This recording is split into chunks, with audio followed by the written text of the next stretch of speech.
Glen Wilson. He's currently Executive Director Emeritus of the National Space Society, a member of the NSS Board of Governors, and a member of the Space Cause Board of Governors.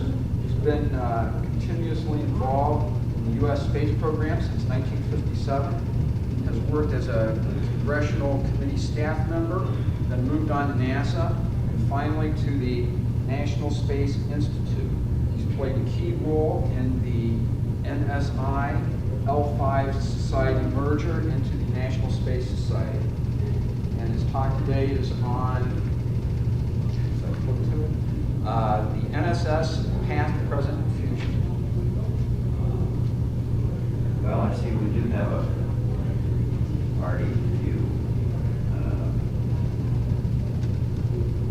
so we might as well get started.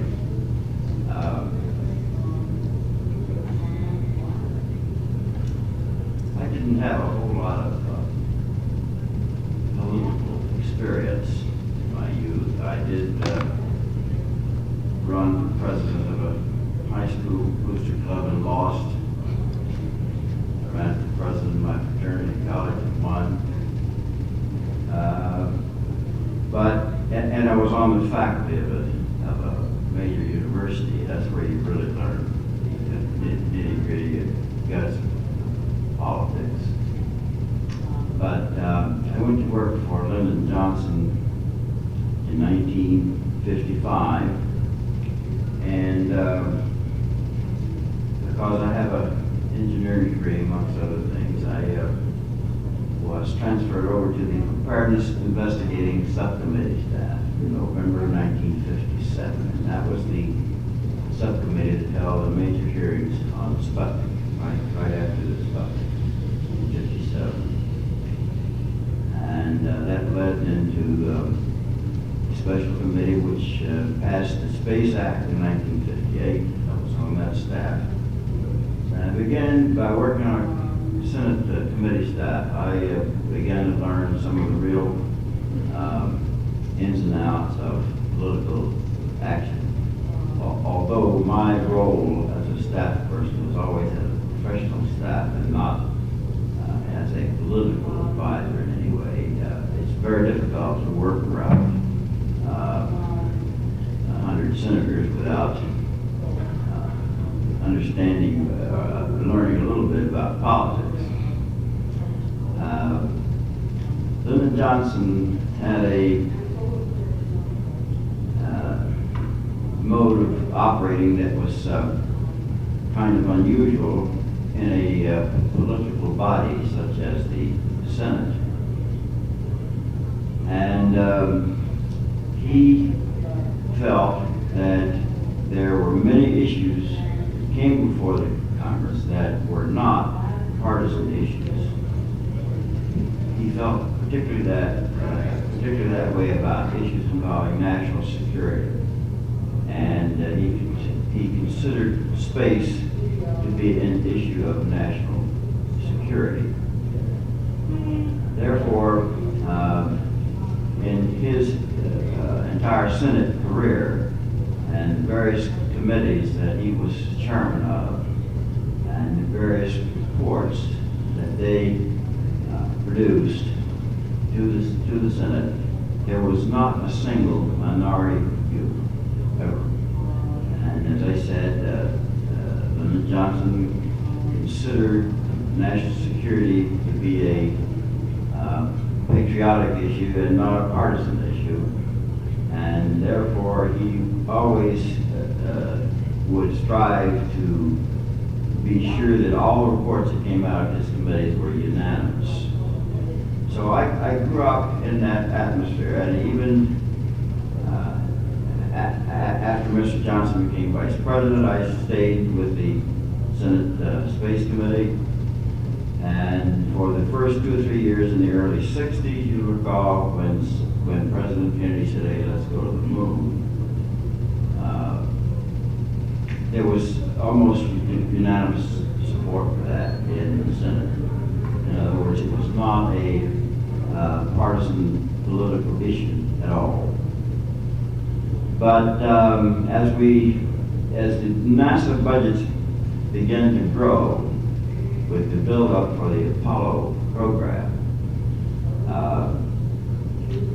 there, of course, began to develop some opposition to the program. It was, looking back on it now, of course, it's quite a natural development. But at the time, to me, it was a little bit strange because I had not worked in the milieu where we had partisan operations.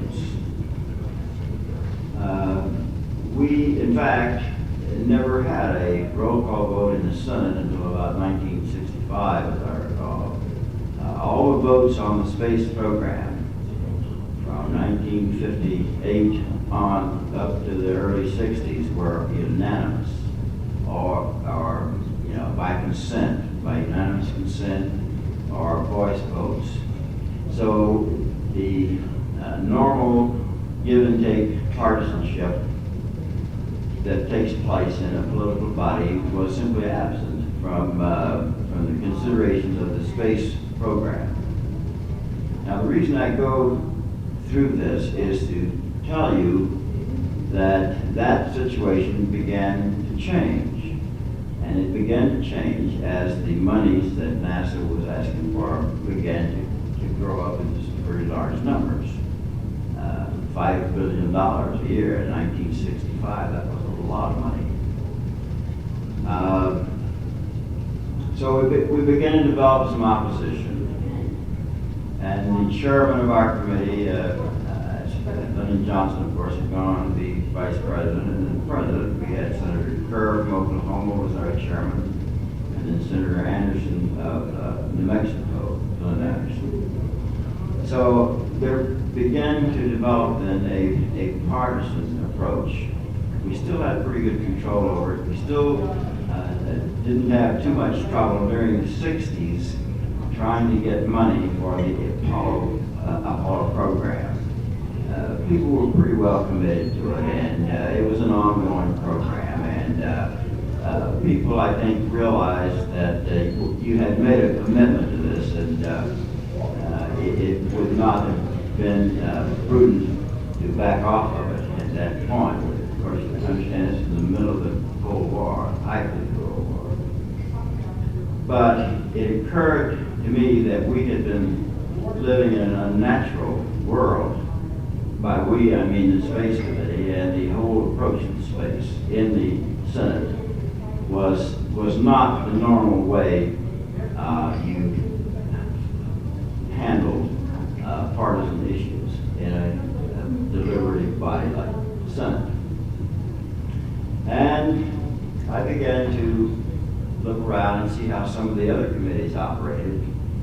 And then, as now, there was an awful lot of fighting and bickering, pulling and tugging on various issues that came up. And it was also pretty clear that there were people outside of the Senate who had interest in these things. In other words, there were a lot of special interests around. And those people were pulling and tugging and pushing for their points of view and their programs. And it suddenly became clear to me after 10 years at the Senate that this was the normal way of operating and not Lyndon Johnson's way. Lyndon Johnson's way was not the normal way of operating. So then another observation came to me, and that was that there weren't any pro-space groups out there. There was nobody out there lobbying or pushing for a space program. We had started off under Lyndon Johnson's aegis as a nonpartisan issue, as a patriotic issue, and that's the way it had gone for 7 or 8 years until the big build-up in the middle of the Apollo program that hit us. So I made as a staff man, I made a trip to the West Coast in 1965, and I thought, and there weren't too many paradigms at that time. We did have organizations such as the Air Force Association, who was promoting the Air Force, the Navy League, which was promoting the Navy, and so forth. So those were the only kind of examples that I had to look at that point. In this truck, which was done for other purposes, we were just looking at facilities at some of the major aerospace companies on the West Coast. I did have occasion to have lunch or meetings with some of the chief operating officers. And I sort of casually raised the issue among some of these people as to why they didn't sort of get together and organize something that would look like a pro-NASA or a pro-space operation working on the outside of a NASA league or something of that sort, because there was no such organization. Well, sir, that idea met with great silence. The major aerospace industry people were, in fact, fat cats. They were making a lot of money off the Apollo program. The money was coming in so fast that they could hardly spend it all. And so it didn't, they weren't able to see that the need for an outside pressure group or a lobbying group for the space program. It just didn't look to them as if this was something that was needed. But the more I thought about it, the more I was convinced that somebody ought to do something along those lines. Well, again, there were very few organizations around that might fit the bill on this one. And let me just tell you, it's much more difficult to start an organization than it is to take an existing organization and tweak it a little bit or give it some additional areas of interest. About 1966 or so, lo and behold, the Apollo appropriations had hit their peak and were actually declining. The build-up from 1961 to 66 was almost double every year for NASA's budget, and then it began to level off, and then it began to, as the Apollo program hit its peak, it began to slide off a little bit. And I thought, well, now surely some of these folks out there might now be more attentive to the fact that it would be necessary to do something to help push this program instead of just waiting for the government to lay the money on it. The organization I picked at that time to sort of prod or tweak or interest in this was the AIAA, that's the American Institute of Aeronautics and Astronautics.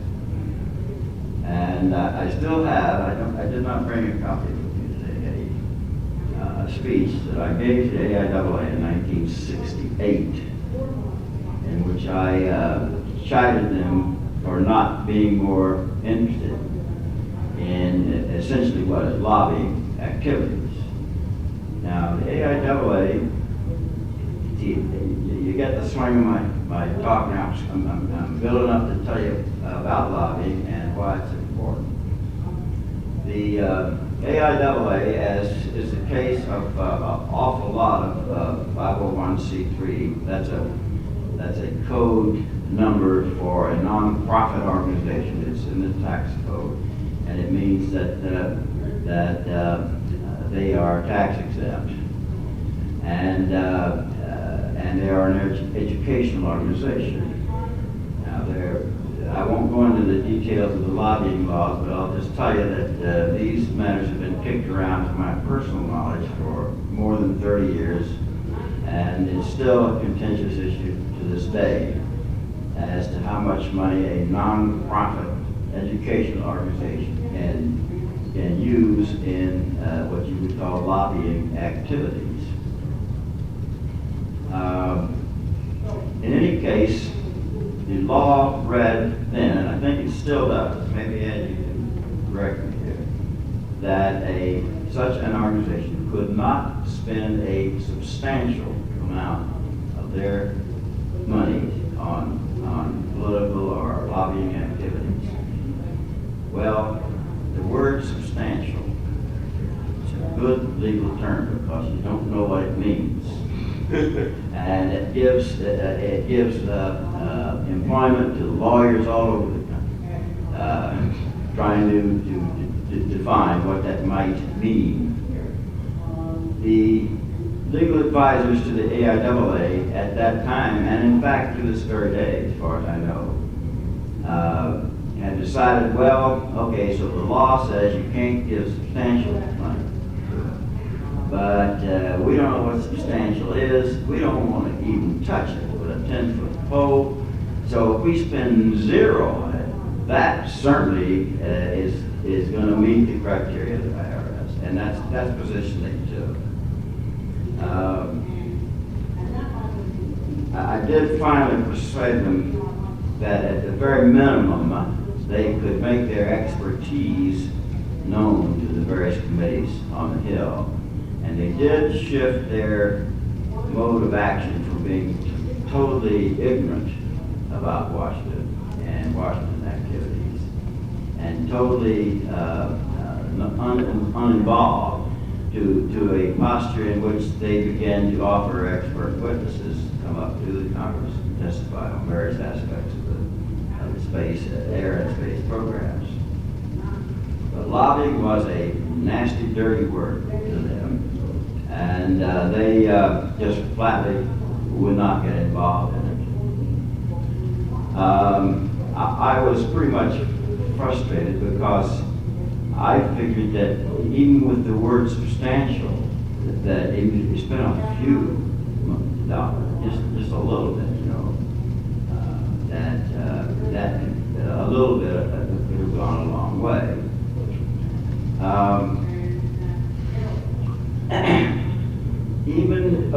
So in that milieu, we had the 70s came along, and the Apollo had flown successfully, and the interest in the space program just went from intense to zero almost overnight, and we had a hard time keeping our senators in line. That's what staff people do most, keep their senators in line, keep getting out of line.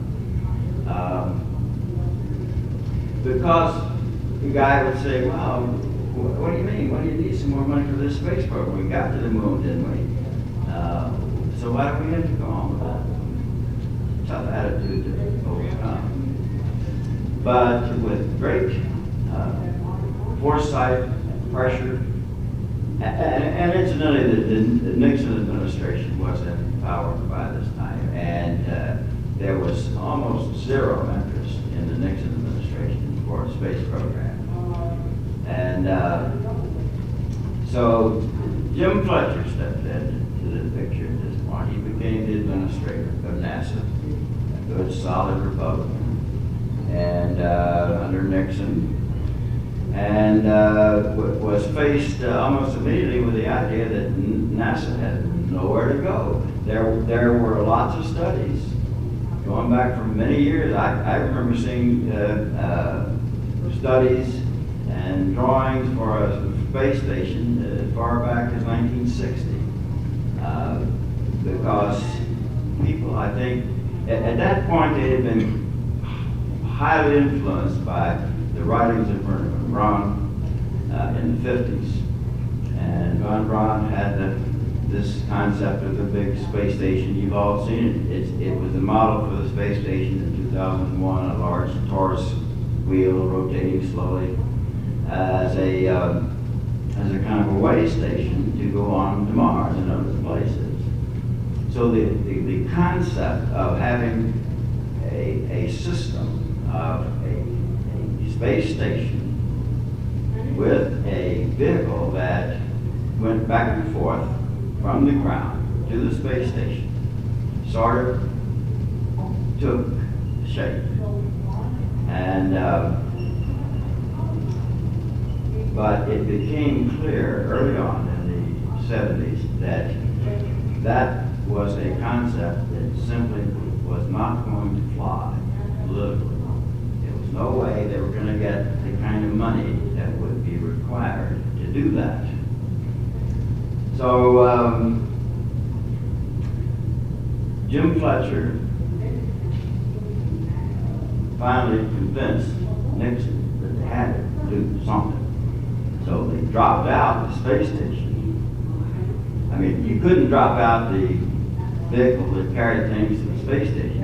You couldn't just build a space station. You had to have a way to get to it. So the shuttle was the only thing that survived all of that. The space stations went out the window, and the shuttle is what they had to settle with. Furthermore, they had to settle with the least desirable designs for the shuttle.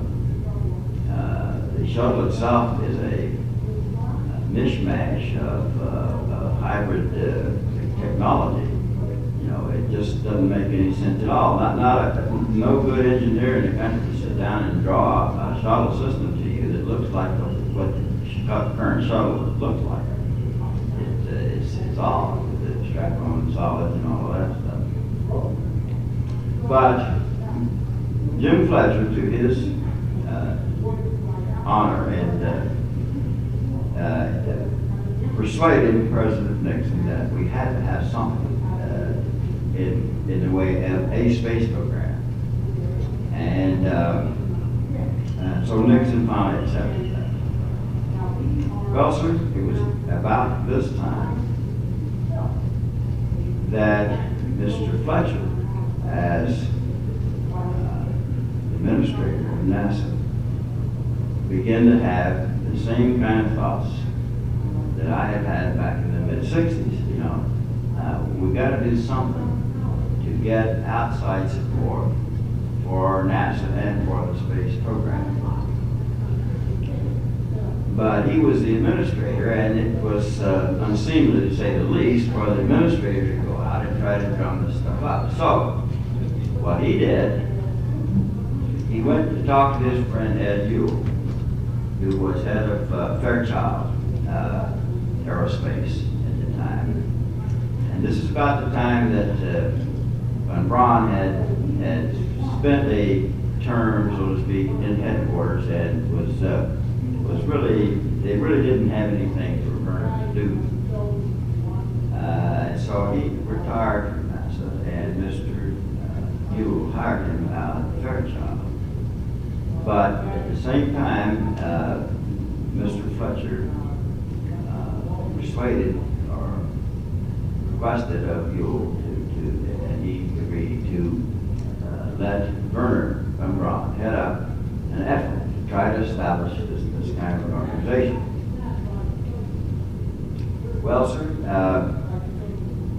everything you read about the history of the National Space Institute, you will see it say that Werner von Braun was the guy that founded the operation, and he was.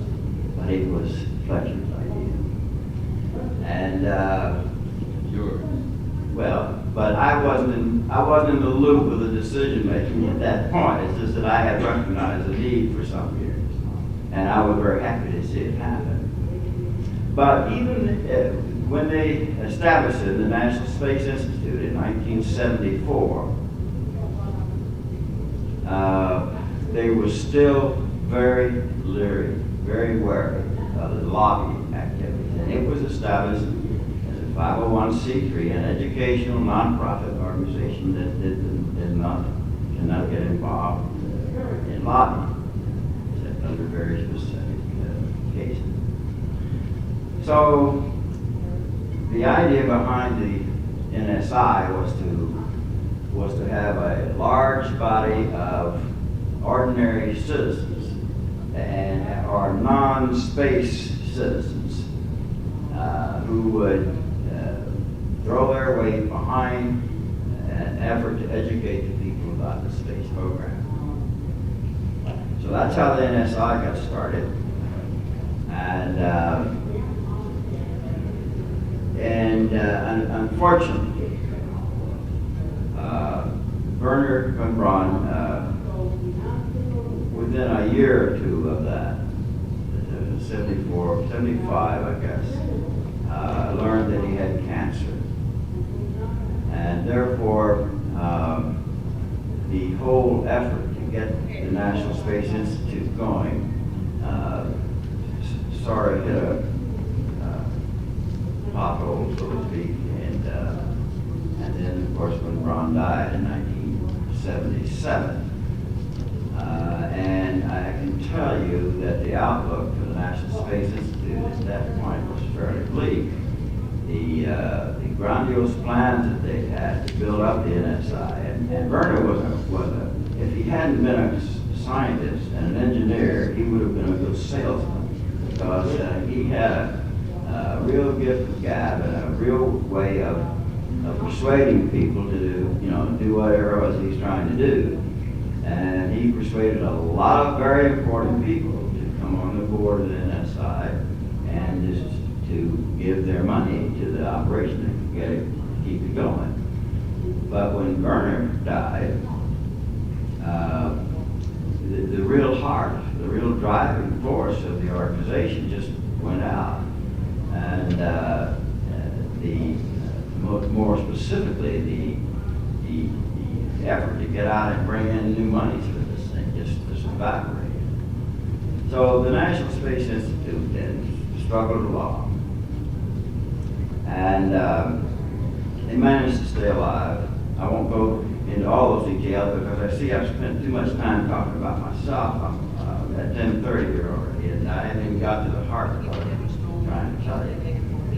But we managed to stay alive. And Dr. Mark Chartrand came along. He was the executive director of the National Space Institute for a while. And then I got on the board of directors of the National Space Institute. In the meantime, I had retired from the Senate and I retired from NASA, where I developed the Shuttle Student Involvement Project. That was my program at NASA. And I was retired. In 1984, Mark Chartrand had told the Board of Governors of the NSI that he just couldn't keep that job any longer. So they were frantically looking for somebody to fill in while they could search and find somebody new. And when I volunteered to Ben Bova to take over the job on a temporary basis, I thought he was going to kiss me. But anyway, I did, and I became the executive director, acting first, in 1984. Later, I got so involved in it that they kept me there for a while. I'm still doing it, as a matter of fact. But I found out pretty quick why it was that Mark was anxious to get out of there. He needed to make a living. And there was no money in NSI. Fortunately, I was on the retirement from the federal government of federal annuity, and so I didn't really need the money that came from that job. I took a little out of it just to make it look right. But in any case, we managed to survive at the National Space Institute through those years. Now, in the meantime, the L5 Society had been created in a totally different manner in 1975. It was an outgrowth of the classes that Jerry O'Neill had at Princeton, in which they had actually started off on a kind of a class exercise of how you might build a colony in space. You know, it was a purely paper type thing, and just kind of joke or a mental exercise.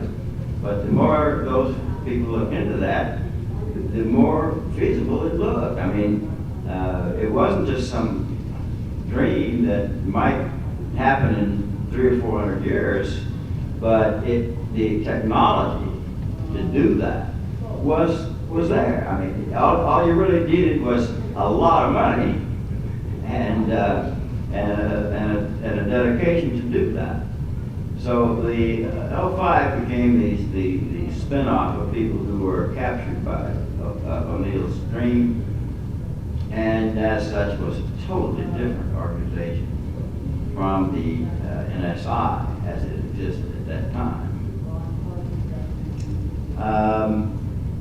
In the mid-'80s, as I told you, the NSI was in dire financial straits, and so was the L5. Ben Bova, I think, is probably the guy who was who really initiated the idea of trying to get the merger going. And I, too, was in favor of the merger because I could see, at least I felt, that the only way a really workable or viable organization could evolve out of that would be if we had bigger numbers and if we had a more vigorous organization. NSI had a reputation of being rather staid. We didn't have any chapters. We did do a lot of educational conferences and so forth. We did not do any lobbying. All throughout this whole thing, nobody has yet picked up the idea that you need a lobbying organization for the space program. I'm going to have to hurry along on this because I used up a lot of my time already. But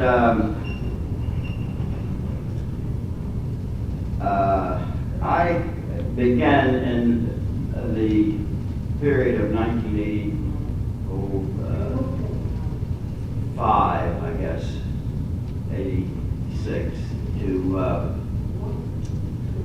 to think that we had to find some ways to attack this problem of lobbying. We just simply had to lobby.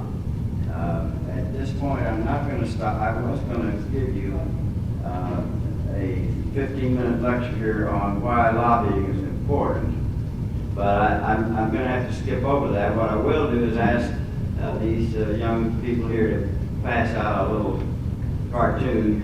I don't have enough for everybody. You can look at it and pass it around.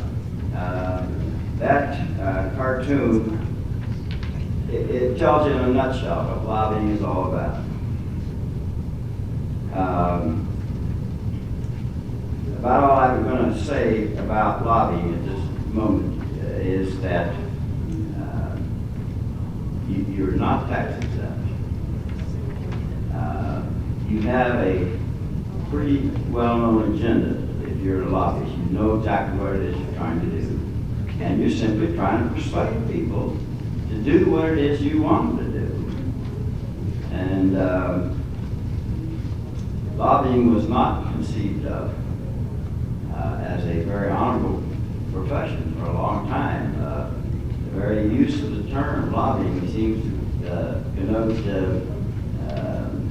visions of wild parties and unlimited expenditures of funds, money being funneled under the table and all that sort of thing. I don't think a lot of that still exists. Some of it does, perhaps. But lobbying is important. And I'm just going to take a couple minutes to tell you why lobbying is important. The Constitution has given us a form of government in which we have representative government. In other words, you elect somebody who represents you in Washington. And those election processes are based on geographical areas, states, districts within the state, and so forth. And that's a pretty good way to do it. However, everybody who lives someplace, you live here in Cleveland or you live in New York, you have a territory that you live in that is represented by a congressman or woman. But you have other interests in life. You may be a gun owner, and you may be very much involved in that. So you'll join the National Rifle Association. Or you may be a bird lover and join the Audubon Society, or whatever. What I'm trying to tell you is that any individual, any person has a lot of multiple interests in his or her life, besides just the location where he or she lives. And therefore, there's nothing in the Constitution at all to account for these interests. So it was kind of, if you think about it, in a democracy, in a representative type government, for a group of people who are very much involved in a given issue. I'll use the National Rifle we look at. It's only natural for them to gather together, organize themselves, and try to say to their elected representatives, hey, look, I want you to keep our interests in mind. Well, sir, we've got 50 states and we've got 435 congressional districts. There is an unlimited number of possibilities as far as lobbying is concerned. There's no limit on that. But it's necessary to lobby, and as I said, the little cartoon says it all. And to try to get the idea that there needed to be a lobbying organization for space, we finally had the bright idea that the thing for us to do was to create a separate organization besides the National Space Society. And we did it. We had some very good legal advice on this. And we created an organization called Space Cause. And Space Cause is a outright lobbying organization with no bones about it. The money you give to Space Cause is not tax deductible. And but the folks that are doing that know what their objective is, and the people they go in and talk to know why those folks are coming in to talk to them. You know, there's no secrets here, and no hanky-panky. If you're going to give money to somebody, there's another organization to do that. That's Space PAC, which is a political action committee, and we do have that organization as well. So we have three organizations, which we had called our family of organizations. That's because a lawyer, after thinking about it for quite a while, said that was a good term to use, because we couldn't, without appearing to be in collusion, we couldn't have a single organization under one operation. So the separate organizations, then, while they are legally separate, nevertheless have a common interest, and so we call them the family of organizations. National Space Society, which is primarily an educational 501c3, a lobbying organization, Space Cause, which is a 501c4, there's another number in the tax code, and Space PAC, which is an organization that was created under a separate law that allowed for political action committees. Now, I'd like to move right quickly, because I would like to finish this in another 6 or 7 minutes, so you can maybe ask me a couple questions. At the present, the relationship between all these organizations and the relationship between what used to be the L5 Society and what used to be the National Space Institute, the organization has changed pretty much as we knew it would. I mean, you just couldn't put two organizations like the National Space Institute and the L5 Society together and not have some changes. Some of them were quite violent changes. Turbulent would be a better word. But we have managed to survive that initial merger. Some of our board meetings can get pretty raucous, as Ed will attest to. We just had a meeting yesterday, which ruffled a few feathers here and there. But the current situation is that the merger has been not entirely smooth. I was going to spend some time talking to you about cult groups, but I don't think I have time to do that. You all know about cult groups, and that has become very much in the news recently with the bombing in Oklahoma City.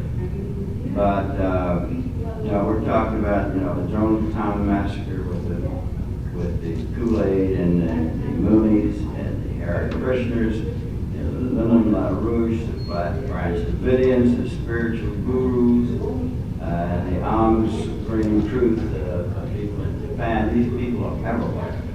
And we actually had one group that made a valiant effort to take over this organization a few years ago, and I had to fight that pretty hard. What I'm going to say now is that if this organization, we're looking down the future, past, present, and future, this organization is really going to do well in the future, it's got to be constantly on guard from being taken over by extremists.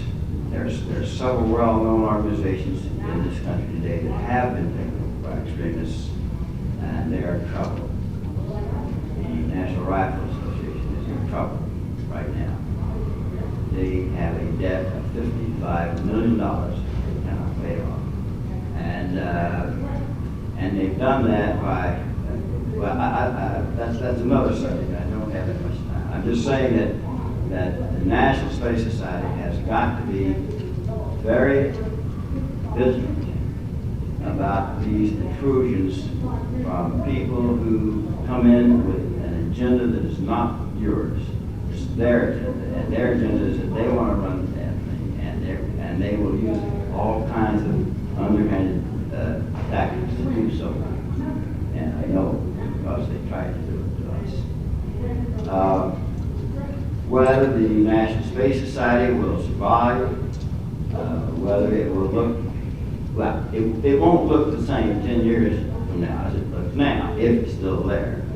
I think we have a fairly good going operation now. I think we're fairly well organized. There's less infighting now, I think, than in the past, although that has not entirely been eliminated. I think there's more spirit now of we really know what we want to do. We want to develop a spacefaring civilization. We can look at certain items like the single-stage orbit and see immediately that this is a piece of equipment that would be very useful to us if we are in fact going to go in and create a spacefaring civilization. Another way of saying that is that if we don't find cheaper ways to get into space, then it's going to be very difficult to foresee the development of civilizations beyond the Earth's atmosphere. We just got to be able to find cheaper ways to do that. So I'm guardedly optimistic about the future of the National Space Society. It's sort of rocky history. It's two components who were completely different from each other have somehow come together and made a what is today a viable organization. This meeting here in Cleveland this weekend is visible evidence that there's vitality and life in the organization, and we do have people who are interested in this, and we can run a conference like this and do it without losing money, and come out of it with a healthy appreciation of what it is we're trying to do, where it is we're going, and with some very bright people. I can hear Bob Zuprin's voice through the wall.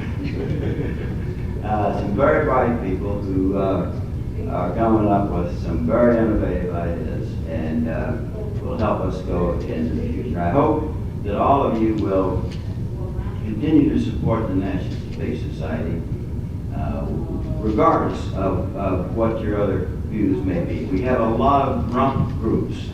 I won't name all of them, you know some of them, in the space business. People who've been disenchanted with the National Space Society or whatever, gone off and formed their own little groups. And there are a whole handful of these, and that's fine. You know, the more the merrier. We got people out there promoting the space program, that's fine. But I think those people should take another look at what it is they're doing and what it is the National Space Society is doing. And those people following their own agenda are not going to be as successful if we don't have a strong National Space Society than if we do. So what I'm really saying is to their benefit, regardless of their interest and their particular little niche in the space interest business, had better rethink their connection or their views about what the National Space Society and throw their weight in with us. It's a big organization, it's a big umbrella. We accept a lot of different views and so forth. I see that my tape recorder is shut off, and I take that as a signal to me to quit. Thank you very much. Any questions?